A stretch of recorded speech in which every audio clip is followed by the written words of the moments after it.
Mark, it's such a pleasure to be here and back with the TED audience. Yeah, where to begin? As I was hearing you speak out that bio, I was like, yeah, we've got a lot of things to cover in today's conversation. Remind people what your first TED Talk was about.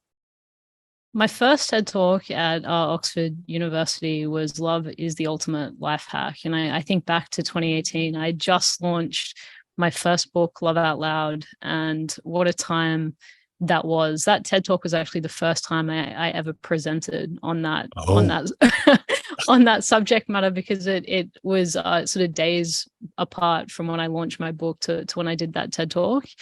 And I mean, the sentiment was it marked the era of my life, which I think will continue for many decades to come, of total obsession and reverence and commitment to bringing more love to the world.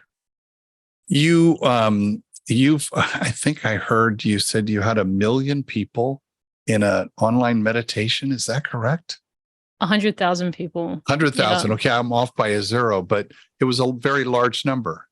Yeah, it was an incredible, basically a call to arms once the news had broken out about the pandemic and the lockdowns.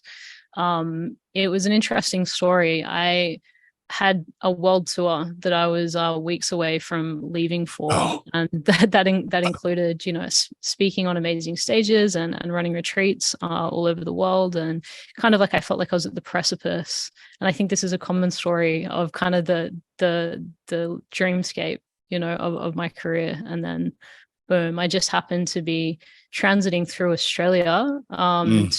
to go to Bali, and I'm actually very grateful that that's where I was during that time.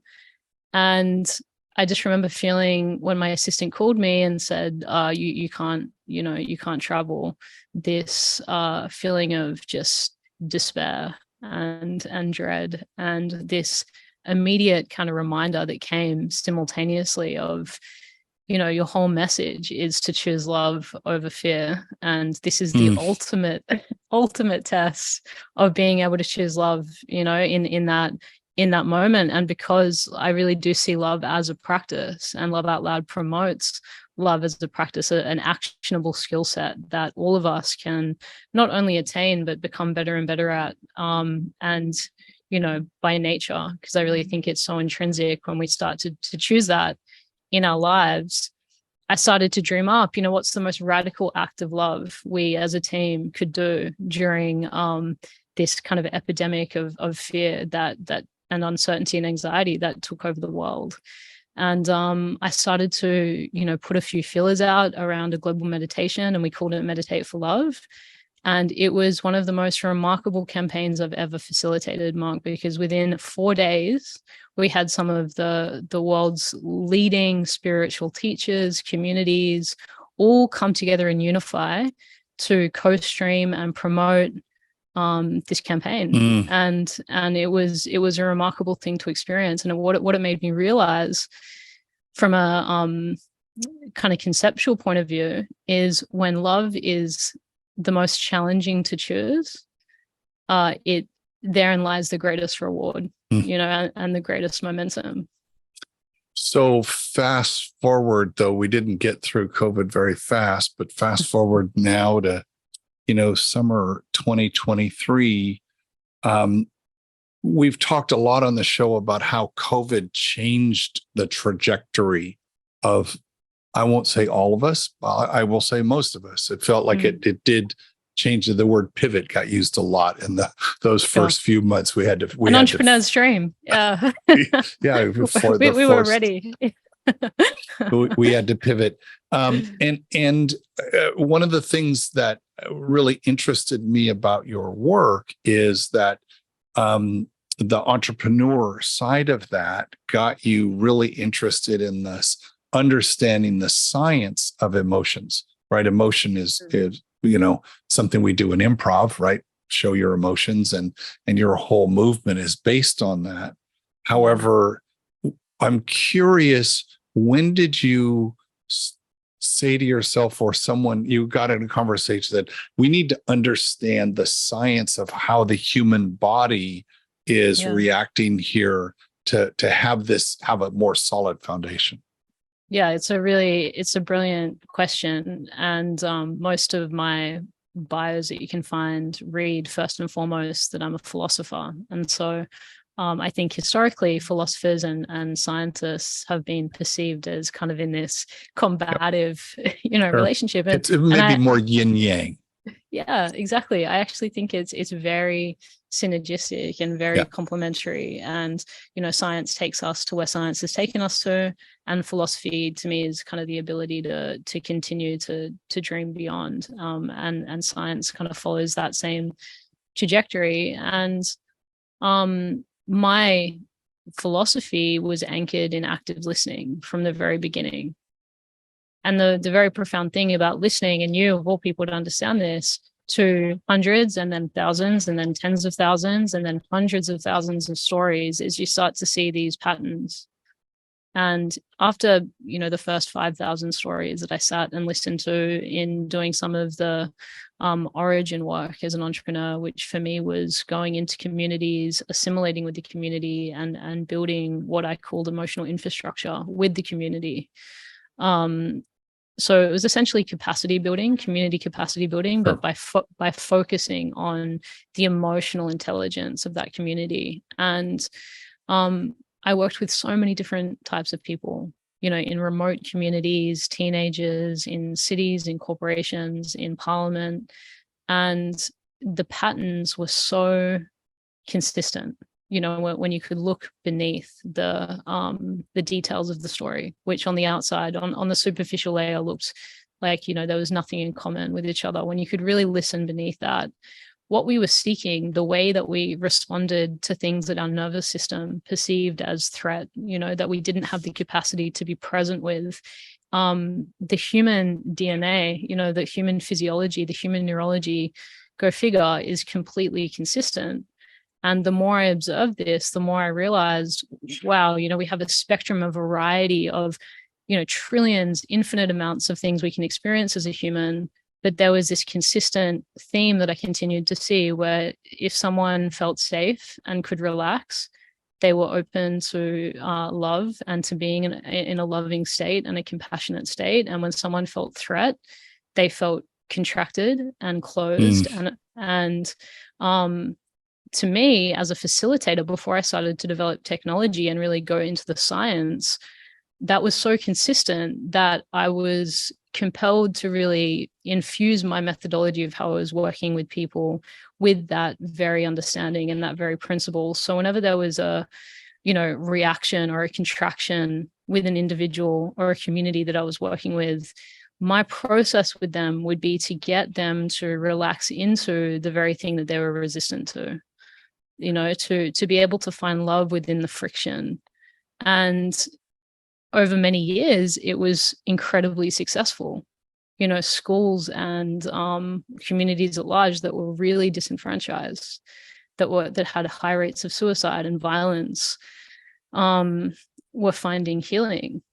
And that was because they were building their emotional capacity. And so that was kind of the foundation of I guess my deep interest. And one thing just continued to lead to another. That work led to the development of writing Love Out Loud as a philosophical framework, and then recognizing, wow, this has a potency. This message, this cause can unite 100,000 people in 4 days. This cause and message can unite people from all different walks of life. One of the common points of feedback I get with the Love Out Loud community is this community and you as a leader have an uncanny way of unifying people that in any other circumstance wouldn't be seen in the same space.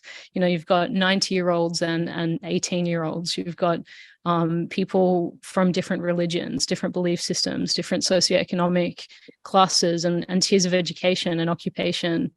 And that really is the power of love. And after validating that for the first 2 years of growing Love Out Loud into the movement that it is, I wanted to keep going deeper, and I wanted to develop solutions that weren't completely dependent on person-to-person facilitation, Right. which was the kind of leapfrog into technology. As you were talking about reading stories and investigating stories, I was immediately reminded of Joseph Campbell, who also noted philosopher and educator who studied thousands of stories. In fact, his entire body of work is stored here at Fielding or Antioch here in Santa Barbara. So you can go study. So you can study all of that. And so he looked at how did story move people. And I'm curious, just as a little sidebar, where does story fit into your work? Story is everything, Mark. You know? The whole mission of Love Out Loud, which you spoke to in the kind introduction to Actualize a Civilization of Love, to me, this is us writing the greatest love story ever told. You know, I'm so obsessed with love stories that it wasn't enough to write kind of just my own love story, maybe with a lover. I wanted to write a love story that could encapsulate every single person on the planet, because I couldn't think of a story more worthy of living into. And, you know, my, I guess, exposure to story, yes, it's come from listening to literally hundreds of thousands of people's stories now, which that's been the biggest privilege of my career but even before that, you know, we share a passion for theater, and that was a huge, I guess initiation, first realizing my love of theater, which, you know, my recognition of my love of theater came down to really experiencing for the first time through my teenage years, when I started to more deeply commit to performance at that time in my life. The thing I loved most was the unified human experience that you could create, you know, when you were in that role, in that space. And that's all storytelling. We are completely encapsulated by stories. I think it's the original technology. It's the way that information, you know, was passed through generations. And even in the technology, you know, when I give talks now on technology, as you know, In Truth is gaining momentum, which is our tech product, Love Out Loud's tech product in the space. The key question I ask when I give talks for technology is we need to be asking the question, what story is our technology telling? You know, and imagine if we impose that question on some of the technologies in the world that are more divisive, that are being used in destructive ways. Imagine if we simply ask the question, what story is this technology telling the world? And what story is this writing for our history? And if we can infuse anything with story, and it creates a deepening of its meaning and its place in our society now and for generations to come. So as I've studied TED Talks as probably as much as you've studied stories, the ones that are the most powerful are the ones that move us emotionally. The topic does not have to be emotional, but the way it's delivered, and we connect to it emotionally, and it's hard to do that. It's challenging. So what you're working on now is this way to measure emotion. Tell us a little bit about that. So much to share. So I think let's begin with some of the misconception around what emotion is, because one of the questions I often get in developing In Truth, which is a technology that can measure emotional state in real time, and then also correlate complex emotional patterns over time. So we can get into that in just a bit. But one of the questions I get asked frequently is, you know, how can you objectively measure something that's subjective? And I think this is often why people haven't tried, you know, well, maybe they've tried, but there's no mainstream product right now. Amazon Halo tried to do it. People had issues with the privacy of being listened to all day. But there's no dominant mainstream product that does this, and it's a clear gap in the biometric market. You know, we can track our sleep and we can track our stress, but no one's cracked the emotion, which is that layer deeper. And emotion itself is the involuntary reaction we have to stimulus. It happens in 0.2 of a millisecond. You know, once that subjective process has happened, it becomes a feeling. And this is, I think, the feeling is what people often think emotion is. So, and when feeling remains, so it's like I can feel it, literally feel it in my body. Yeah, you've made it. I from a storytelling perspective, right? The feeling, the transition from emotion to feeling is when you've prescribed meaning to it, when you've made a story out of it, and so the emotion is the physiological response. When the feeling remains then for hours, then it becomes a mood, and when that mood remains for days and weeks, it becomes a state of being.